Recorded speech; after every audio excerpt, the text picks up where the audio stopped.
नमस्कार फ्रेंड्स, मैं हूं सूरज और आप देख रहे हैं आपका ही चैनल SSP 100।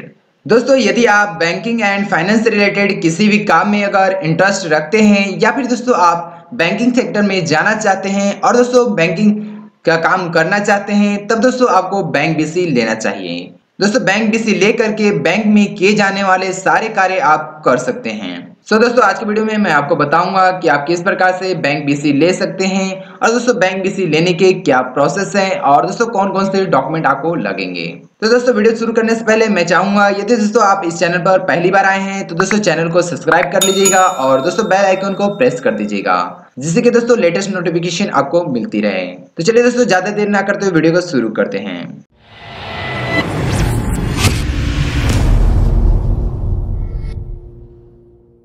दोस्तों, बैंक BC लेने के कई सारी कंपनियां हैं जिनके द्वारा दोस्तों आप बैंक BC ले सकते हैं, परंतु दोस्तों उन सभी कंपनियों में सबसे बेस्ट कंपनी है CSC, क्योंकि दोस्तों CSC के माध्यम से आप free of cost bank BC ले सकते हैं। दोस्तों, CSC के माध्यम से बैंक BC लेने के लिए आपको कुछ डॉक्यूमेंट की रिक्वायरमेंट पड़ती है और दोस्तों कुछ प्रोसेस है जिनको फॉलो करके आप दोस्तों यहाँ पर बैंक BC ले सकते हैं। सबसे पहले दोस्तों आपको बैंक मित्रा के पोर्टल में रजिस्ट्रेशन करना पड़ेगा। इसके लिए दोस्तों आप यहाँ पर सर्च करेंगे बैंक। दोस्तों जैसे ही आप यहाँ पर बैंक लिख करके और सर्च करेंगे, उसके बाद दोस्तों यहाँ पर बैंकिंग एंड बैंक मित्रा का जो पोर्टल है उसका यहाँ पर लिंक मिल जाएगा। दोस्तों बैंकिंग एंड बैंक मित्रा के पोर्टल पर रजिस्ट्रेशन करने के लिए आप यहाँ पर दोस्तों क्लिक हियर पर क्लिक करेंगे। इसके बाद दोस्तों आप यहाँ पर बैंकिंग एंड बैंक मित्रा का जो पोर्टल है उस पर आप यहाँ पर पहुंच जाएंगे। दोस्तों इस पोर्टल पे पहुंचने के बाद आपको दोस्तों यहाँ पर रजिस्ट्रेशन करना पड़ेगा। इसके लिए दोस्तों आप यहाँ पर वीएलई रजिस्ट्रेशन पर क्लिक करेंगे। दोस्तों वीएलई रजिस्ट्रेशन पर क्लिक करने के बाद यहाँ पर दोस्तों आपके सामने दो ऑप्शन आ जाता है। यदि दोस्तों आप पहले से बैंक BC चला रहे हैं और दोस्तों आपने पहले ही रजिस्ट्रेशन कर लिया है, तब दोस्तों आप यहाँ पर एग्जिस्टिंग पर क्लिक करके सबमिट पर क्लिक करेंगे। यदि दोस्तों आप न्यू वीएलई हैं तब दोस्तों आप यहाँ पर न्यू यूजर पर क्लिक करके और दोस्तों यहाँ सबमिट पर क्लिक करेंगे। यहाँ पर दोस्तों कुछ इंस्ट्रक्शंस दिए गए हैं जिनको फॉलो करके दोस्तों आपको यहाँ पर रजिस्ट्रेशन करना है। सबसे पहले दोस्तों यहाँ पर इंस्ट्रक्शन में बताया गया है कि जो आपका फोटो है वो दोस्तों यहाँ पर 25 से 50 KB के बीच में होना चाहिए और दोस्तों जो आपका फोटो है वो पासपोर्ट साइज फोटो होना चाहिए। दूसरे नंबर पे यहाँ पर दोस्तों आपको बताया जा रहा है कि प्रूफ ऑफ आइडेंटिटी और प्रूफ ऑफ एड्रेस के रूप में कोई एक डॉक्यूमेंट आपको यहाँ पर देना है, जैसे कि दोस्तों Aadhaar card, voter ID card, driving licence या फिर दोस्तों पासपोर्ट। दोस्तों इन सभी डॉक्यूमेंट में से किसी भी एक डॉक्यूमेंट को आप आइडेंटिटी प्रूफ या एड्रेस प्रूफ के रूप में यूज कर सकते हैं और दोस्तों ये सारे डॉक्यूमेंट यहाँ पर स्कैन किए होने चाहिए और दोस्तों 50 से 100 KB के बीच में होना चाहिए। दोस्तों यहाँ पर तीसरा इंस्ट्रक्शन आपको दिया गया है जिसमें कि दोस्तों आपका बैंक मित्रा का जो सेंटर है उसका इनसाइड और आउटसाइड का इमेज होना चाहिए। इसके बाद दोस्तों यहाँ पर चौथा जो इंस्ट्रक्शन दिया गया है इसमें दोस्तों आपका सेविंग अकाउंट का कैंसिल चेक यहाँ पर होना चाहिए। इसके बाद दोस्तों आपका हायर क्वालिफिकेशन का जो डॉक्यूमेंट है वो भी दोस्तों यहाँ पर 50 से 100 KB के बीच में होना चाहिए और दोस्तों आपका सारे डॉक्यूमेंट यहाँ पर स्कैन किए होने चाहिए। इसके बाद दोस्तों यहाँ पर आपका IABF का सर्टिफिकेट मांगा जाता है। यदि दोस्तों आपके पास IABF का सर्टिफिकेट नहीं है फिर भी दोस्तों आप यहाँ पर रजिस्ट्रेशन कर सकते हैं। इसके बाद दोस्तों आपका जो पैन कार्ड है उसका यहाँ पर जरूरत पड़ता है। दोस्तों पैन कार्ड का भी जो साइज है वो 50 से 100 KB के बीच में होना चाहिए। इसके बाद दोस्तों जब आप इस सारे इंस्ट्रक्शंस को पढ़ लेते हैं उसके बाद दोस्तों आप यहाँ पर कंटिन्यू पर क्लिक करेंगे। दोस्तों जैसे ही आप यहाँ पर कंटिन्यू पर क्लिक करते हैं उसका दोस्तों आपको यहाँ पर अपना CSC का ID और पासवर्ड को डाल करके और दोस्तों कैप्चा को फिल करके यहाँ पर लॉगिन कर लेना है। दोस्तों जैसे ही आप CSC का ID और पासवर्ड डाल करके और दोस्तों कैप्चा को फिल करके लॉगिन करते हैं उसके बाद दोस्तों CSC का जो बैंकिंग पोर्टल है उस पर दोस्तों आप यहाँ पर लॉगिन कर जाते हैं। दोस्तों जैसे ही आप यहाँ पर बैंकिंग पोर्टल पर लॉगिन हो जाते हैं उसके बाद दोस्तों आपका यहाँ पर कुछ डिटेल आ जाता है, जैसे कि दोस्तों आपका CSC ID और दोस्तों आपका यहाँ पर ईमेल ID। इसके बाद दोस्तों यहाँ से सरनेम को फिल कर लेना है और सरनेम को फिल करने के बाद नाम को फिल कर देना है। इसके बाद दोस्तों सेव एंड कंटिन्यू पर क्लिक करना है। दोस्तों सेकंड पेज पे आने के बाद यहाँ पर सबसे पहले दोस्तों आपके यहाँ पर फादर का नाम भरा जाएगा। दोस्तों फादर का नाम भरने के बाद यहाँ पर दोस्तों आप अपने मैरिटल स्टेटस को फिल करेंगे, जैसे कि दोस्तों अनमैरिड या फिर मैरिड। दोस्तों इस चीजों को फिल करने के बाद आप यहाँ पर दोस्तों अपना जेंडर सिलेक्ट करेंगे। जेंडर सिलेक्ट करने के बाद दोस्तों आप यहाँ पर अपना डेट ऑफ बर्थ फिल करेंगे। दोस्तों डेट ऑफ बर्थ को फिल करने के बाद आप यहाँ पर अपना पहला मोबाइल नंबर फिल करेंगे। उसके बाद दोस्तों यदि आपके पास कोई और मोबाइल नंबर है तो दोस्तों उस मोबाइल नंबर को यहाँ पर फिल करेंगे। इसके बाद दोस्तों आप नीचे आइएगा। नीचे आने के बाद दोस्तों आप यहाँ पर अपना पर्सनल ईमेल ID को यहाँ पर फिल कीजिएगा। दोस्तों जो आपका डीजीमेल का आईडी है वो यहाँ पर ऑटोमेटिक ही फिल रहेगा। दोस्तों यहाँ पर आपका जो स्टेट है उसको यहाँ पर सिलेक्ट कर लेना है। स्टेट को सिलेक्ट करने के बाद दोस्तों आपको यहाँ पर अपना जो डिस्ट्रिक्ट है उसको सिलेक्ट कर लेना है। दोस्तों डिस्ट्रिक्ट को सिलेक्ट करने के बाद आप यहाँ पर अपना जो सब डिस्ट्रिक्ट है उसको सिलेक्ट कर लेंगे और दोस्तों आप अपना जो विलेज है उसको भी सिलेक्ट कर लेंगे। इसके बाद आप यहाँ पर अपना जो पिन कोड है उसको फिल कीजिएगा। दोस्तों पिन कोड को फिल करने के बाद आप यहाँ पर दोस्तों अपना जॉब स्टेटस फिल कीजिएगा, जैसे कि दोस्तों गवर्नमेंट, ओनली सीएससी या फिर दोस्तों ओनली बीसी। इनमें से दोस्तों आप जो भी काम करते हैं वो यहाँ पर फिल कीजिएगा। यहाँ पर दोस्तों हम ओनली सीएससी फिल कर लेते हैं। इसके बाद दोस्तों आप यहाँ पर अपना कैटेगरीज को सिलेक्ट कर लीजिएगा। कैटेगरी को सिलेक्ट करने के बाद दोस्तों आप अपना रिलीजन यहाँ से सिलेक्ट कर लीजिएगा। दोस्तों रिलीजन सिलेक्ट करने के बाद यदि दोस्तों आप फिजिकल हैंडीकैप्ड है तो दोस्तों आप यस पे क्लिक कीजिएगा, यदि नहीं है तब दोस्तों आप नो पे क्लिक कीजिएगा। यहाँ पर दोस्तों आप एड्रेस प्रूफ के रूप में अपना आधार कार्ड सिलेक्ट करेंगे। इसके बाद दोस्तों आप यहाँ पर आइडेंटिटी प्रूफ के रूप में यहाँ पर इनमें से कोई भी एक डॉक्यूमेंट सिलेक्ट कर लेंगे, जैसे कि दोस्तों PAN card, voter ID card, driving licence. इनमें से दोस्तों कोई भी अगर आपके पास एक डॉक्यूमेंट है तो दोस्तों आप उसको सिलेक्ट कर लेंगे। इसके बाद दोस्तों आप यहाँ पर अपने आधार कार्ड का नंबर फिल करेंगे। उसके बाद दोस्तों जो भी यहाँ पर आप डॉक्यूमेंट सिलेक्ट करेंगे उसका यहाँ पर नंबर फिल करेंगे। इसके बाद दोस्तों जहाँ भी आपने अपने आधार कार्ड को रखा है वहां से दोस्तों उस आधार कार्ड को सिलेक्ट करके आप ओपन कर लीजिएगा। ओपन करने के बाद दोस्तों यहाँ पर आपका जो आधार कार्ड है वो यहाँ पर अपलोड हो जाएगा। इसके बाद दोस्तों आप यहाँ पर आइडेंटिटी प्रूफ के रूप में जो भी डॉक्यूमेंट सिलेक्ट किए हैं उसको दोस्तों आप यहाँ से ओपन कर लेंगे और दोस्तों ओपन करने के बाद यहाँ पर ऑटोमेटिक ही यहाँ पर अपलोड हो जाएगा। इसके बाद दोस्तों यहाँ पर अपलोड एप्लीकेंट इमेज पर क्लिक करके आप अपने यहाँ पर इमेज को अपलोड कर देंगे। इसके बाद दोस्तों अपने डिटेल को फिल करने के बाद आप सेव एंड कंटिन्यू पर क्लिक करके अपने सारे डिटेल को यहाँ पर सेव कर लेंगे। दोस्तों जब आप अपने सारे डिटेल को फिल करके सेव एंड कंटिन्यू पर क्लिक करते हैं उसके बाद दोस्तों आपके सारे डिटेल यहाँ पर सेव हो जाते हैं। दोस्तों सारे डिटेल जब आपके सेव हो जाते हैं उसके बाद दोस्तों आपको यहाँ पर अपने बीसी सेंटर का जो डिटेल है उसको दोस्तों यहाँ पर फिल करना है। यहाँ पर दोस्तों सबसे पहले आपका जो बीसी सेंटर का जो एरिया है उसको यहाँ पर दोस्तों सिलेक्ट करना है, जैसे कि दोस्तों रूरल क्षेत्र है या फिर दोस्तों आपका अर्बन क्षेत्र है। यहाँ से दोस्तों आप सिलेक्ट कर लीजिएगा। उसके बाद दोस्तों आपका जो बीसी सेंटर है वो किस स्टेट में है उसको दोस्तों आप यहाँ से सिलेक्ट कर लीजिएगा। दोस्तों स्टेट को सिलेक्ट करने के बाद आप यहाँ से दोस्तों अपना जो डिस्ट्रिक्ट है उसको सिलेक्ट कर लीजिएगा। डिस्ट्रिक्ट को फिल करने के बाद दोस्तों आप यहाँ से सब डिस्ट्रिक्ट को फिल कर लीजिएगा। दोस्तों सब डिस्ट्रिक्ट को फिल करने के बाद जिस भी विलेज में आप अपना बीसी सेंटर चलाना चाहते हैं उसका दोस्तों यहाँ पर लोकेशन फिल कर दीजिएगा। इसके बाद दोस्तों आप यहाँ पर अपने बीसी सेंटर का फुल एड्रेस यहाँ पर फिल कीजिएगा। दोस्तों बीसी सेंटर का फुल एड्रेस फिल करने के बाद यहाँ पर दोस्तों बीसी सेंटर का जो सेकंड एड्रेस है यानी कि दोस्तों लैंडमार्क है उसको यहाँ पर फिल कीजिएगा। दोस्तों इस सब चीजों को फिल करने के बाद यहाँ पर दोस्तों आप पिन कोड को फिल कीजिएगा। दोस्तों अपने बीसी सेंटर के एड्रेस को यहाँ पर फिल करने के बाद यहाँ पर दोस्तों नीचे स्क्रॉल करके आइएगा। यहाँ पर दोस्तों आप अपने बीसी सेंटर का जो लैटिट्यूड और लॉन्गिट्यूड है उसको दोस्तों यहाँ पर फिल कर दीजिएगा। दोस्तों अपने क्षेत्र का लैटिट्यूड और लॉन्गिट्यूड को फाइंड करने के लिए आप यहाँ पर दोस्तों गेट लैटिट्यूड और लॉन्गिट्यूड पर क्लिक कीजिएगा। इसके बाद दोस्तों आप यहाँ पर इस वेबसाइट पे आ जाएगा। यहाँ पर दोस्तों अपने बीसी सेंटर का लैटिट्यूड और लॉन्गिट्यूड को फाइंड करने के लिए आपको दोस्तों अपने प्लेस का यहाँ पर नाम फिल करना है। दोस्तों नाम को फिल करने के बाद आप यहाँ पर दोस्तों फाइंड पर क्लिक करेंगे। इसके बाद दोस्तों यहाँ पर लैटिट्यूड और लॉन्गिट्यूड ऑटोमेटिक ही आ जाएगा। जैसे कि दोस्तों हम यहाँ पर कापासेड़ा फिल कर लेते हैं। इसके बाद दोस्तों यहाँ पर फाइंड पर क्लिक करते हैं। इसके बाद दोस्तों यहाँ पर आप देख सकते हैं लैटिट्यूड और लॉन्गिट्यूड ऑटोमेटिकली आ गया है।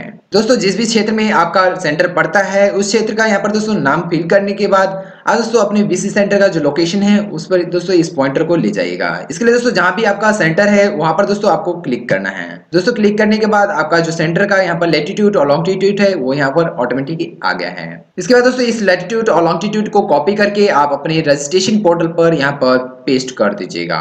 दोस्तों लैटिट्यूड और लॉन्गिट्यूड को पेस्ट करने के बाद आपका जो बीसी सेंटर का इनसाइड और आउटसाइड का जो इमेज है दोस्तों उसको यहाँ पर अपलोड कीजिएगा। इसके लिए दोस्तों आप upload BC centre inside image पर क्लिक कीजिएगा। इसके बाद दोस्तों जहां भी आपने इमेज को रखा है वहां से दोस्तों इसको अपलोड कर दीजिएगा। इसी तरह से दोस्तों आपको यहाँ पर आउटसाइड का जो इमेज है उसको भी दोस्तों यहाँ पर अपलोड कर देना है। इसके बाद दोस्तों यहाँ पर सेव एंड कंटिन्यू पर क्लिक करना है। दोस्तों सेव एंड कंटिन्यू पर क्लिक करने के बाद यहाँ पर दोस्तों नेक्स्ट पेज ओपन हो जाता है। इसके बाद दोस्तों आप जिस भी बैंक का यहाँ पर बैंक बीसी लेना चाहते हैं उसका दोस्तों यहाँ पर आप डिटेल फिल कर दीजिएगा। यहाँ पर दोस्तों जिस भी बैंक का आप मिनी ब्रांच लेना चाहते हैं उसको दोस्तों यहाँ से सिलेक्ट कर लीजिएगा।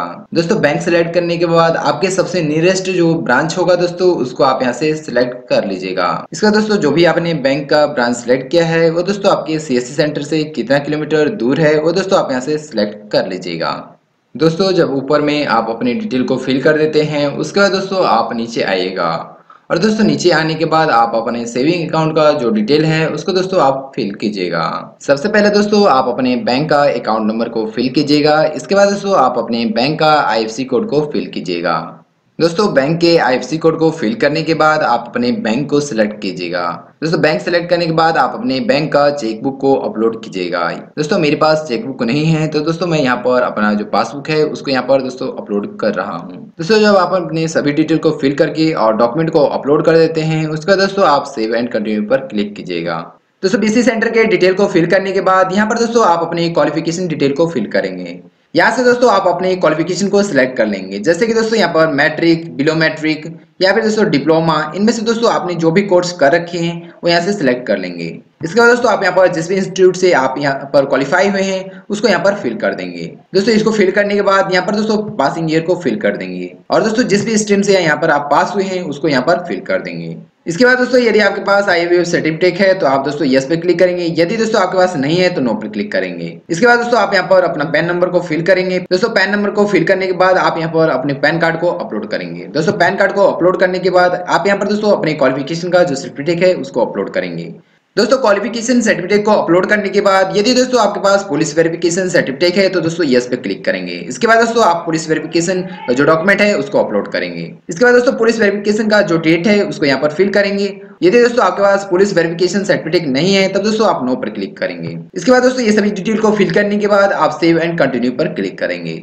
यहाँ पर दोस्तों जो भी डॉक्यूमेंट को आपने यहाँ पर अपलोड नहीं किया है वो सभी डॉक्यूमेंट को दोस्तों आप बाद में भी अपलोड कर सकते हैं। इसके बाद दोस्तों ये सभी डिटेल को फिल करने के बाद आप यहाँ पर सेव एंड कंटिन्यू पर क्लिक करेंगे। दोस्तों सेव एंड कंटिन्यू पर क्लिक करने के बाद यहाँ पर दोस्तों नेक्स्ट पेज ओपन हो जाता है। यहाँ पर दोस्तों आपको अपनी हार्डवेयर की जानकारी देनी है।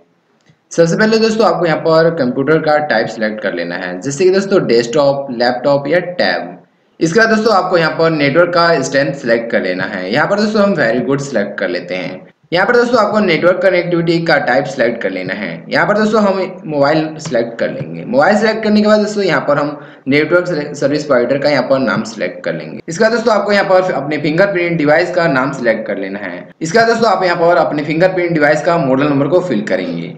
यहाँ पर दोस्तों आप अपने फिंगरप्रिंट डिवाइस का सीरियल नंबर को फिल करेंगे, जो कि दोस्तों आपके डिवाइस के पीछे में दिया रहता है। दोस्तों इसको फिल करने के बाद आप यहाँ पर अपने हैंड हेल्ड डिवाइस को सिलेक्ट करेंगे, जैसे कि दोस्तों इनमें से अगर आपके पास कोई भी एक डिवाइस है तो दोस्तों आप इसको सिलेक्ट कर लेंगे, अन्यथा दोस्तों आप यहाँ पर नॉट अवेलेबल पर क्लिक करेंगे। इसके बाद दोस्तों आपको यहाँ पर कोई भी ऑप्शन देखने को नहीं मिलेगा। इसके बाद दोस्तों आपको यहाँ पर सेव एंड कंटिन्यू पर क्लिक करना है। दोस्तों जब आप सभी डिटेल को फिल कर देते हैं उसके बाद दोस्तों यहाँ पर सेव एंड कंटिन्यू पर क्लिक करते हैं, तब दोस्तों यहाँ पर आपसे आईएसपी का जो फोन नंबर है उसको मांगा जाता है। दोस्तों इसको फाइंड करने के लिए गूगल में इस प्रकार से सर्च करना है। दोस्तों इसको सर्च करने के बाद जितने भी आपके एरिया में इंटरनेट प्रोवाइडर हैं उसको दोस्तों फाइंड करने के लिए आप यहाँ पर मैप पर क्लिक कीजिएगा। मैप पर क्लिक करने के बाद दोस्तों आपके जितने भी एरिया में सर्विस प्रोवाइडर हैं उस सभी का यहाँ पर दोस्तों लोकेशन दिखा दिया जाएगा। जैसे कि दोस्तों यहाँ पर देख सकते हैं कौन कौन से मेरे एरिया में यहाँ पर दोस्तों सर्विस प्रोवाइडर चल रहे हैं। इनमें से दोस्तों जो भी आपके नियरेस्ट है उस पर क्लिक कीजिएगा। उस पर क्लिक करने के बाद दोस्तों उसका जो भी डिटेल है वो यहाँ पर सभी डिटेल आ जाएगा। देखिए दोस्तों जो भी यहाँ पर डिटेल उसका है वो सभी डिटेल यहाँ पर दे दिए गए हैं। दोस्तों अपने सर्विस प्रोवाइडर का यहाँ पर फोन नंबर को प्राप्त करने का दूसरा तरीका ये वेबसाइट है। दोस्तों इस वेबसाइट के द्वारा दोस्तों आप यहाँ पर अपने सर्विस प्रोवाइडर का यहाँ पर फोन नंबर प्राप्त कर सकते हैं। दोस्तों इस वेबसाइट में आपको सर्च करना है जो भी आपका सर्विस प्रोवाइडर है और उसके बाद दोस्तों अपने एरिया को सर्च करना है। दोस्तों उसको सर्च करने के बाद आपके जो सर्विस प्रोवाइडर है उसका यहाँ पर नाम और सभी डिटेल यहाँ पर दे दिया जाता है। दोस्तों जब आप सभी डिटेल को फिल करके सेव एंड कंटिन्यू पर क्लिक करते हैं उसके बाद दोस्तों यहाँ पर आपको अदर्स डिटेल फिल करना है, जैसे कि दोस्तों यहाँ पर बैंक का नाम। दोस्तों इनमें से कोई भी एक बैंक आपको सिलेक्ट कर लेना है, जैसे कि दोस्तों HDFC, इको, एक्सिस, ICI, इनमें से दोस्तों आपको कोई भी एक बैंक सिलेक्ट कर लेना है, चाहे दोस्तों आपका इस बैंक में अकाउंट हो या ना हो। इसके बाद दोस्तों आपको यहाँ पर नियरेस्ट बैंक ब्रांच आपको सिलेक्ट करना है। इसके बाद दोस्तों आपको यहाँ पर डिस्टेंस सिलेक्ट कर लेना है, आपके CSC सेंटर से ये कितना किलोमीटर दूर है। इसके बाद दोस्तों यहाँ पर आपसे पूछा जा रहा है कि जो आपका BC सेंटर है वो दोस्तों एग्रीकल्चर के आसपास में है या फिर दोस्तों विलेज के आसपास में है। अगर है दोस्तों तो आप यस पे क्लिक कीजिएगा, यदि नहीं है तो दोस्तों आप नो पे क्लिक कीजिएगा। इसके बाद दोस्तों आप नीचे आएगा, नीचे आने के बाद दोस्तों यहाँ पर आपसे कुछ और भी इन्फॉर्मेशन लिया जाता है। जैसे कि दोस्तों यहाँ पर आपसे पूछा जा रहा है number of BC staffs at BC location. यहाँ पर दोस्तों आपके बीसी सेंटर पे कितने सारे लोग काम कर रहे हैं या दोस्तों काम करने वाले हैं। इसके बाद दोस्तों यहाँ पर आपसे पूछा जा रहा है कि जिस विलेज में आप बीसी सेंटर ले रहे हैं वहाँ पर दोस्तों आप कितने साल से रह रहे हैं। इसके बाद दोस्तों आपको यहाँ पर प्रीमिसेस टाइप सिलेक्ट कर लेना है। यदि दोस्तों आप रेंट पे रहते हैं तो रेंट सिलेक्ट कर लीजिएगा, यदि दोस्तों खुद का है तो दोस्तों आप यहाँ पर ओन सिलेक्ट करेंगे। इसके बाद दोस्तों यहाँ पर आपसे पूछा जा रहा है कितने लोग आपके ऊपर डिपेंडेंट है। यहाँ पर दोस्तों जितने भी लोग आपके ऊपर डिपेंडेंट है वो यहाँ से सिलेक्ट कर लेंगे। इसके बाद दोस्तों आप यहाँ पर सिलेक्ट करेंगे आर यू एम्प्लॉयड। अगर दोस्तों आप एम्प्लॉयड हैं तो दोस्तों यस पे क्लिक कीजिएगा, यदि नहीं है दोस्तों तो आप नो पे क्लिक कीजिएगा। इसके बाद दोस्तों यहाँ पर 2 रेफरेंस आपको फिल करना है। यहाँ पर दोस्तों रेफरेंस में अपने मदर और फादर का नाम फिल कर दीजिएगा और दोस्तों उनका मोबाइल नंबर और दोस्तों रिलेशंस यहाँ पर चुन लीजिएगा। इसके बाद दोस्तों यहाँ पर आपको रेपुटेशन सिलेक्ट करना है। यदि दोस्तों आप किसी भी बैंक में काम किए हैं तब दोस्तों यहाँ पर यस पे क्लिक करेंगे। उसके बाद दोस्तों जिस भी बैंक में आप यहाँ पर काम किए हैं उस बैंक को यहाँ पर दोस्तों सिलेक्ट कर लेंगे। दोस्तों सिलेक्ट करने के बाद जितने टाइम तक आप यहाँ पर काम किए हैं वो यहाँ पर दोस्तों डेट सेलेक्ट कर लेंगे। दोस्तों क्या कारण से उस बीसी पॉइंट से आप रिजाइन किए हैं वो यहाँ पर रीजन दे देंगे। इसके बाद दोस्तों सेव एंड कंटिन्यू पर क्लिक करेंगे। इसके बाद दोस्तों यहाँ पर नेक्स्ट पेज पे आपका सभी डिटेल दे दिया जाएगा। आप दोस्तों अपने सभी डिटेल को चेक करने के बाद सबमिट कर सकते हैं। यदि दोस्तों आपको कोई भी डिटेल में अगर करेक्शन करना है तब दोस्तों यहाँ पर प्रीवियस पर क्लिक करके वापस दोस्तों यहाँ पर जो भी डिटेल आप करेक्शन करना चाहते हैं वो डिटेल दोस्तों यहाँ पर करेक्शन कर सकते हैं। इसके बाद दोस्तों आप यहाँ पर सेव एंड कंटिन्यू पर क्लिक करेंगे। दोस्तों सेव एंड कंटिन्यू पर क्लिक करने के बाद यहाँ पर दोस्तों आप टर्म्स एंड कंडीशन को एक्सेप्ट करेंगे। एक्सेप्ट करने के बाद दोस्तों यहाँ पर सबमिट माई एप्लीकेशन पर क्लिक करेंगे। तो सबमिट माई एप्लीकेशन पर क्लिक करने के बाद दोबारा से दोस्तों आपसे पूछा जा रहा है, आप यहाँ पर दोस्तों सबमिट पर क्लिक करेंगे। सबमिट पर क्लिक करने के बाद दोस्तों आपका जो एप्लीकेशन है वो यहाँ पर सबमिट हो जाएगा। इसके बाद दोस्तों आपको एक रेफरेंस नंबर दिया जाएगा, जिस रेफरेंस नंबर को दोस्तों आपको यहाँ पर स्क्रीनशॉट ले लेना है। अगर दोस्तों आपको कोई भी इन्फॉर्मेशन को अपडेट करना है तब दोस्तों यहाँ पर वेली इन्फॉर्मेशन अपडेट पर क्लिक करके यहाँ पर दोस्तों अपनी एप्लीकेशन को अपडेट कर सकते हैं। तो दोस्तों आज की वीडियो में आप लोगों ने जाना कि किस प्रकार से आप सीएससी के माध्यम से free of cost bank BC के लिए अप्लाई कर सकते हैं। साथ में दोस्तों आप लोगों ने जाना कि किस प्रकार से आप अपने सर्विस प्रोवाइडर का फोन नंबर को प्राप्त करेंगे और दोस्तों अपने एप्लीकेशन को सबमिट करेंगे। तो दोस्तों अगर वीडियो अच्छा लगा हो तो लाइक कीजिएगा, अपने फ्रेंड के साथ शेयर कीजिएगा। यदि दोस्तों आपके मन में कोई भी डाउट है दोस्तों नीचे कमेंट कीजिएगा। तो दोस्तों वीडियो देखने के लिए बहुत बहुत धन्यवाद। आपका दिन शुभ हो।